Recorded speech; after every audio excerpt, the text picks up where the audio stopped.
भारत के सेक्रेटरी खारजा विक्रम मिस्री ने एतराफ़ किया है कि पाकिस्तान की जानिब से एटमी हथियार इस्तेमाल नहीं किए गए। उन्होंने अमरीकी सदर पर भी इल्ज़ाम लगाया कि सदर ट्रंप ने जंगबंदी का ऐलान करके तवज्जो का मरकज़ बनने की कोशिश की थी। भारतीय मीडिया की रिपोर्ट्स के मुताबिक भारतीय सेक्रेटरी खारजा विक्रम मिस्री का बयान उस वक्त सामने आया है जब अमरीकी सदर ट्रंप मुतादिद बार इस जंगबंदी में अपनी इंतजामिया के किरदार का क्रेडिट ले चुके हैं, जिस पर वज़ीर आज़म शहबाज शरीफ ने भी उनका शुक्रिया अदा किया था। हिंदुस्तान टाइम्स ने एक सीनियर कानून साज के हवाले से रिपोर्ट किया कि गुज़िश्ता रोज कांग्रेस के रुकन पार्लियामेंट शशि थरूर की ज़ेर सदारत भारत की पार्लिमानी कमेटी बराए खारजा उमूर के इजलास के दौरान विक्रम मिस्री ने फिर पुराना राग अलापना शुरू कर दिया कि जंगबंदी की पेशकश पाकिस्तान की जानिब से आई थी और मुज़ाकरात में कोई और मुल्क शामिल नहीं था। फौजी कार्रवाइयां रोकने का फैसला दो तरफा सतह पर किया गया, जो इस बात की निशानदही करता है कि किसी तीसरे फरीक का कोई किरदार नहीं था। जब अरकान पार्लियामेंट ने अमेरिका के सदर ट्रंप के इस बयान के बारे में सवाल किया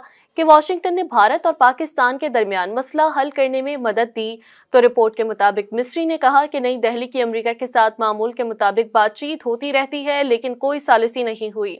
रिपोर्ट के मुताबिक मिस्री की 31 रुकनी पार्लिमानी पैनल के सामने पहली पेशी थी। पार्लिमानी कमेटी के इजलास के दौरान मिस्री से पूछा गया कि भारतीय हुकूमत सदर ट्रंप को मरकजी हैसियत क्यों नहीं दे रही है और उनके जंगबंदी में सालिसी के दावों की तरदीद क्यों नहीं कर रही, लेकिन भारतीय सेक्रेटरी खारजा विक्रम मिस्री ने इन सवालात का कोई जवाब नहीं दिया। इन कैमरा सेशन के दौरान भारतीय सेक्रेटरी खारजा ने ये इम्कान भी मुस्तरद कर दिया कि पाकिस्तान के साथ मुस्तकबिल करीब में मामूल के ताल्लुकात बहाल हो सकेंगे।